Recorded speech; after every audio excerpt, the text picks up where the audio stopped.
Hey guys, welcome back to the channel. We are here today doing the new 7-star Serperior Raid. This is an incredibly easy build. I've got my shiny Delphox here, which we're easily going to solo it. Apparently Psyduck's hanging out here as well, but here we go. Here is the build. A little bit late to the game today. This has already been sorted out pretty easily. You want to be a fire Tera type, obviously. Holding a Shell Bell to get a bit of health back. Skill swap, overheat, flamethrower, nasty plot with blaze as your ability. It doesn't really matter about the ability, honestly, because we're going to switch it out with skill swap. You want to have max IVs, and we are going to have max EVs in special attack and special defense. I've mixed it up a little bit here from other builds that I've seen, but let's get into it, guys. It's incredibly easy. Basically, we're going to switch out the contrary skill, use it to our advantage, and then use those nasty plots when he does use the gastric acid on us. So the speed dealer sunnies are on, and we are ready to go.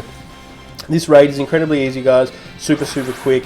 Doesn't matter about your partners. If anything, this Arbor was incredibly annoying, and the Arcanine actually makes things harder. So you do not want to intimidate partners, but really it doesn't matter, guys. This build will absolutely shred.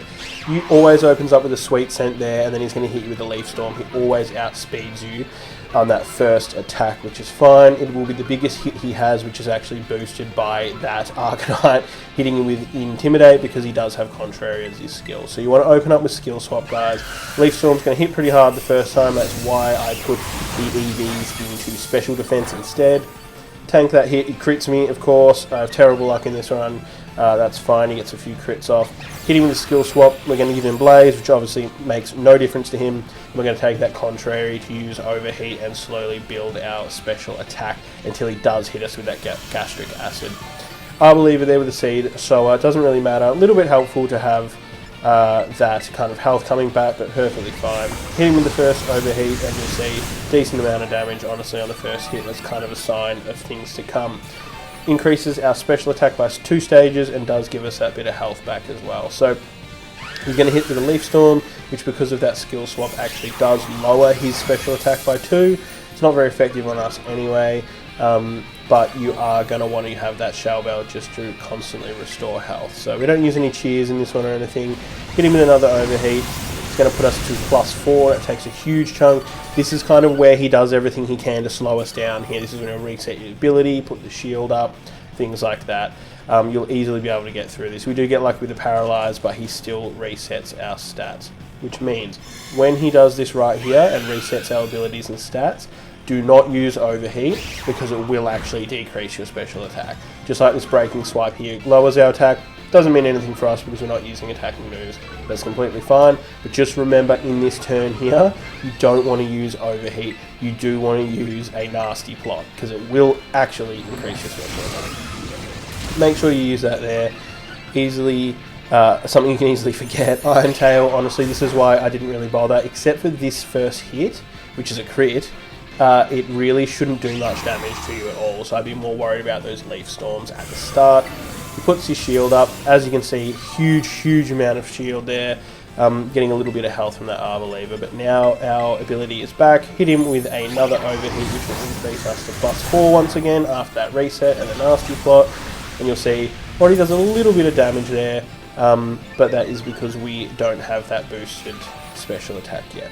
Bit of health coming back there. We're sitting about the halfway mark. There's no need to worry. If you are getting a little bit nervous, just use a heal cheer, which does take priority over moves. He will take your Terra Orb charge, which is really annoying because that's what we want to get to. Obviously, once we Terra, guys, it's game over. He does hit us with the Iron Tail there. Overheat, we're now at +6. We do want to Terra as early as possible because Serperior will use that Gastric Acid, which will reset. Well, not reset, but will stop your ability from working, which means we will switch to nasty plots when that happens. So, Contrastalize now, hit him with an Overheat as well. We do get a little bit unlucky coming up, but as you'll see, I'll explain when it happens. Delphox here going into that Fire Terror to get that damage and that health back from Shell Bell.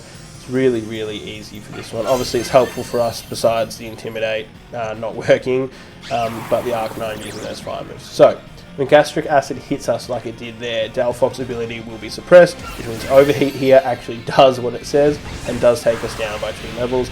I don't mind. I'm actually going to use it 2 times in a row. Don't really care. We can rebuild it back up with nasty plots again. So there we go. Hit that there. So yeah, your ability will be suppressed from here.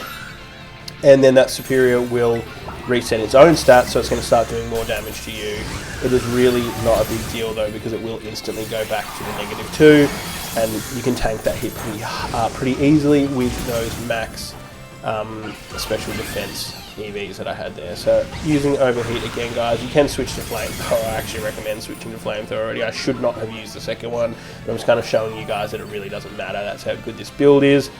Obviously not taking full credit for this build, guys. I have seen it up on Austin John, and a couple of other people have already posted it. It's clear, it's obviously the best build you can have. I think a lot of people came to that conclusion, so massive shout out to those guys. I was held up a little bit today getting this video out. So I will be using Nasty Plots here to get back up to +6. You could probably cap out at +4 and still get through this pretty easily. I'm going to go up to 6 just because to make it hopefully faster. As you'll see there, I'm at +4, but I do go for one more to get to +6. Super easy, guys. Basically from here, no chance you can go down to this unless maybe he somehow gets you the crit, but I don't think he can actually get you to take that much damage from a crit, to be honest, which is really easy. Obviously this Delphox is from the DLC, guys, so please let me know in the comments if you want me to come up with a build that is not from the DLC. Had a lot of ideas at the start of the week. I kind of do want to do a I'm mental blanking on the name. Scovillian, that's it. I do want to do a Scovillian build to see if it can actually do it, which would be crazy. I don't think he's really had any use in anything because he isn't that strong. But this is a fairly easy build to solo. A little bit easier from last week in Incineroar. This Serperior is pretty straightforward, guys. I think kind of had its number here. There we go. Cleared it out. Do farm this, guys, for the Herba Mystica. If you are a shiny hunter, this channel's all about shiny hunting. We do get through here pretty easy. There you go. Going to use a nest ball on this. Let me know in the comments, guys, what ball you're going to use here and what build you use, and if you have any optimizations to this one that you can recommend. Obviously, this is a pretty straightforward build. It's absolutely shredded through this. Very obvious to everyone that this is the most effective build. Apologies there if you can hear the thunder and lightning outside of my house. Big storm coming through now. Kind of revenge of that Serperior there. So if this has been helpful, guys, please leave us a like and leave us a comment as well. I love interacting with you guys. Don't forget to subscribe. We're so close to 1,000 subs, which we never thought would happen. Pretty crazy. And let us know how you went on this raid, guys. We'll see you in the next one. Peace.